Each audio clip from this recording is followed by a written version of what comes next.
माहूर तालुक्यातील सिंदखेड पोलीस ठाण्याची इमारत 1918 मध्ये निजामशाहीच्या काळामध्ये बांधण्यात आलेली होती।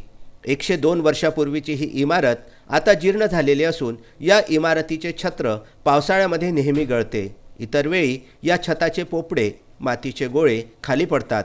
या इमारतीमध्ये केव्हाही दुर्घटना होण्याची शक्यता असल्याने व पोलीस प्रशासनाच्या ताब्यात असलेल्या वाई बाजार येथील मोकळ्या जागेमध्ये सिंदखेड पोलीस स्टेशनचे स्थलांतर करण्याची मागणी होत असल्याने सिंदखेड येथील पोलीस स्टेशन वाई बाजार येथे आणावे असे अनेक नागरिकांचे मत आहे। या इमारतीमध्ये अनेक इलेक्ट्रॉनिक उपकरणे, संगणक, सीसीटीव्ही यंत्रणा, मालखाना, बंदुकांसह विविध महत्त्वाचे दस्तावेज आहेत।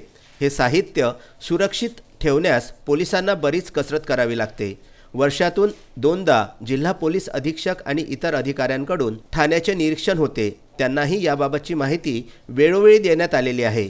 जी निवासस्थाने होती ती सर्व भुईसपाट झालेली आहेत। या कर्मचाऱ्यांना इतरत्र भाड्याच्या खोल्या करून राहण्याची वेळ आलेली आहे। या ठिकाणी तीव्र पाणी टंचाई असून कर्मचाऱ्यांना फ्लोराईड युक्त पाणी पिऊन आपली जबाबदारी पार पाडावी लागत आहे। 52 गावांचा केंद्रबिंदू असलेल्या वाई बाजार येथील नक्षल चळवळीच्या काळामध्ये या ठिकाणी पोलीस प्रशासनाच्या वतीने पोलीस चौकी निर्माण करण्यात आली होती। ती जागा आज मितीस पोलीस प्रशासनाच्या ताब्यात असून सिंदखेड येथील पोलीस स्टेशन वाई बाजार येथे स्थलांतरित झाल्यास सिंदखेड पोलीस अधिक जोमाने कार्य करू शकतील अशी रास्त अपेक्षा नागरिकांकडून व्यक्त करण्यात येत आहे। वाई बाजार येथून अनवर खिच्ची, कार्तिक बेहरे व माहूर येथून संजय घोगरे व राजू दराडे यांचा हा वृत्तांत।